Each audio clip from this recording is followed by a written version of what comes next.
আসসালামু আলাইকুম রহমতুল্লাহি ওয়া বারাকাতুহু।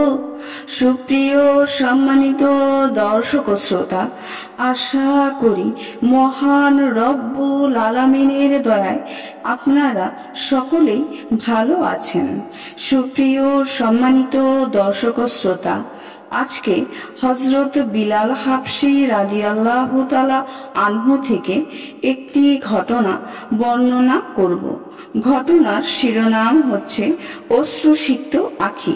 সুপ্রিয় সম্মানিত দর্শক ও শ্রোতা, আপনাদের নিকট অনুরোধ থাকবে ঘটনাটি শেষ পর্যন্ত শোনার। হযরত আয়েশা রাদিয়াল্লাহু তাআলা আনহু বর্ণনা করেন, কোন এক রাত্রে নবীজি সাল্লাল্লাহু আলাইহি ওয়াসাল্লাম আগমন করলেন। তিনি আমার পাশে লেপের নিচে শয়ন করলেন। পরক্ষণে তিনি বলে উঠলেন, হে আয়েশা, আমাকে ছেড়ে দাও, আমি আমার রবের ইবাদত করব। অতঃপর তিনি উঠে ওযু করে নামাজ পড়তে শুরু করলেন এবং অনেক ক্রন্দন করলেন, এমনকি তার অশ্রু বেয়ে সিনা মোবারকে পড়েছিল। অতঃপর রুকু করলেন, সেজদা করলেন। এই অবস্থায় তার সময় যাচ্ছিল। ইতিমধ্যে হযরত বিলাল রাদিয়াল্লাহু তাআলা আনহু ফজরের আজান দেওয়ার জন্য এলেন।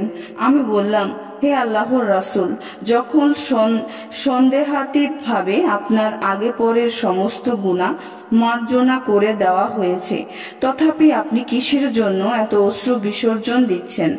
নবীজি সাল্লাল্লাহু আলাইহি ওয়াসাল্লাম বললেন, আয়েশা, আমি কি আল্লাহর কৃতজ্ঞতা জ্ঞাপনকারী বান্দা হব না?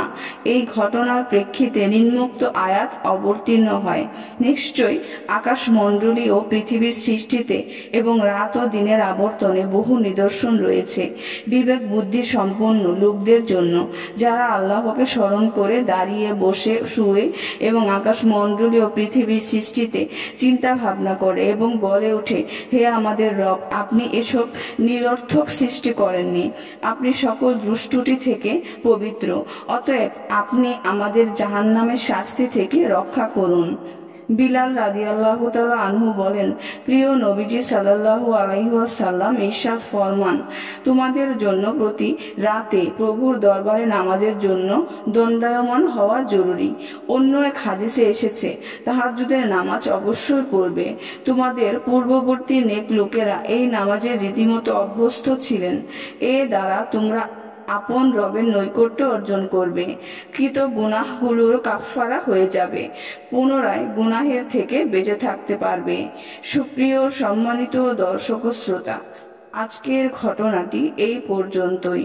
ঘটনাটি যদি ভালো লেগে থাকে অবশ্যই চ্যানেলটি সাবস্ক্রাইব করবেন, লাইক করবেন, কমেন্ট করবেন এবং বেশি বেশি শেয়ার করে দিবেন।